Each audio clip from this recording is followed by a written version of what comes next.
There is a big difference between a principle, a right, and the practical implementation of that principle. And that lies at the heart of the case that Prince Harry was taking against the Mail on Sunday. Now, what's extraordinary is the Mail on Sunday has now run an article about the case, crowing about how they were right and Prince Harry was wrong, spoilt prince and all that sort of stuff, how Harry tried to keep his legal fight over bodyguards secret. Well, the whole issue, I think, makes the Home Office look extremely bad and makes the issue of royal protection look extremely weak. It's the Home Office's responsibility, and the Home Office comes out of this looking appalling, while Prince Andrew is getting security, even if at the moment it's being pulled back, reined in. Prince Harry, the younger son of the reigning king, is denied security by the country that, in a very bizarre situation, if he is in the line of succession, in a very bizarre situation, he could find himself ruling. It is extraordinary that we are treating somebody so close to the throne with such contempt. But it doesn't surprise me that this happens on the watch of Suella Braverman and Priti Patel, two people who are not likely to put ideology behind practicality, reality, who are not likely to flag up propriety and kindness in advance of nastiness. And it's nastiness which dominates this story. What's extraordinary in the newspaper article by Ian Gallagher is that he actually identifies the very problem that Prince Harry, I think, was trying to highlight. The very problem.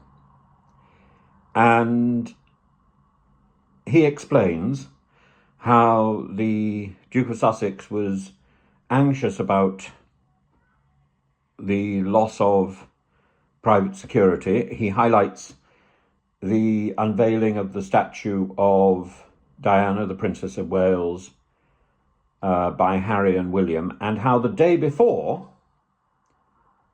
there had been a crisis. And on his last visit for Prince Philip's funeral, he was met at Heathrow by Scotland Yard protection officers. This time there were none. The day before the statue unveiling, he attended a charity event and afterwards was chased by paparazzi, or as his lawyers put it, his security was compromised due to the absence of police protection. And as a result of this, Prince Harry then threatened the government with legal action over its decision to withdraw his taxpayer-funded security, something the Mail on Sunday discovered from a well-informed source and revealed in a world-exclusive story. The Mail on Sunday points out that it's a first that a member of the royal family has taken legal action against the government. I think he's doing the right thing, frankly. I wish he'd continued. And on January the 15th, 2022, the story first appeared on the Mail online at 10:12. 6 minutes later, the Press Association news agency, having been briefed in advance by Harry's camp, reported that the Duke had offered to pay personally for UK police protection and quoted his lawyer saying he remains willing to cover the cost of security.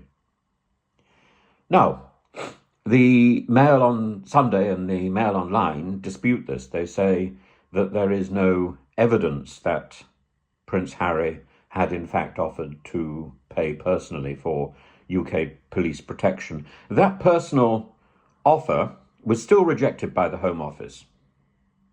And the Mail says that what Prince Harry is trying to do is to buy the police. This is absurd.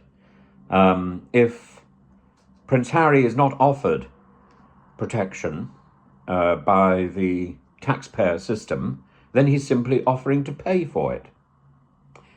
And to add to their defence, this is what Ian Gallagher goes on to say. He says that there was a meeting at Sandringham, and present was the Queen, Charles, William, and officials of the royal household.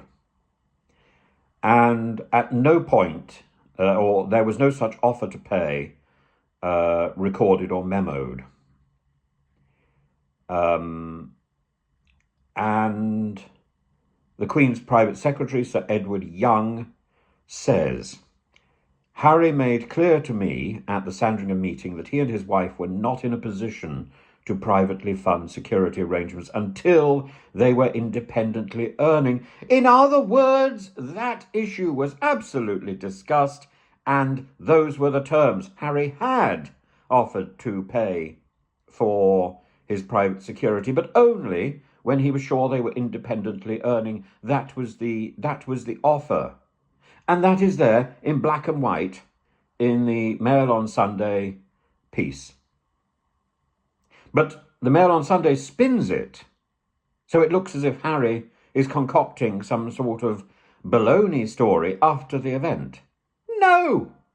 It is defended by Sir Edward Young, who not only goes into the fact that Harry had made the offer, but also talks about the timing of when the offer could become a reality. He and his wife, says the political editor Glenn Owen, he and his wife are not able to hire armed cops at will. So you then go on. It's simple. The Duke wants himself and his family to be safe and to pay for necessary security, but he can't unless the UK Home Office approves the offer. That's the next position. But that, of course, is about the intransigence of the Home Office minister. And we know what she was like. For permission to bring judicial review proceedings against the Home Secretary, this is what the Duke then demanded. And the following month, the Mail on Sunday published the story that prompted Harry to sue for libel. In it, Kate Mansi revealed Harry tried to keep details of the legal battle to reinstate police protection secret from the public. And she went on to write that when the Mail on Sunday revealed he was suing the Home Office, quote, his spin doctors swung into action, briefing journalists that Harry was being denied the right to pay for bodyguards. This, said Harry, unfairly accused him of trying to mislead the public. I don't think he has been trying to mislead the public. I think he's been playing a one-man battle with the mandarins of Whitehall and with the Home Office, and the Home Office does not play fair, as we know, as anybody who has witnessed all the nonsense connected to immigration knows, as anybody knows if they try to get their passport renewed. In my case, my passport was lost. It's very, very hard to get a passport renewed if you've lost your original. In my case, I left it in the bank, and the bank has somehow or other misplaced it.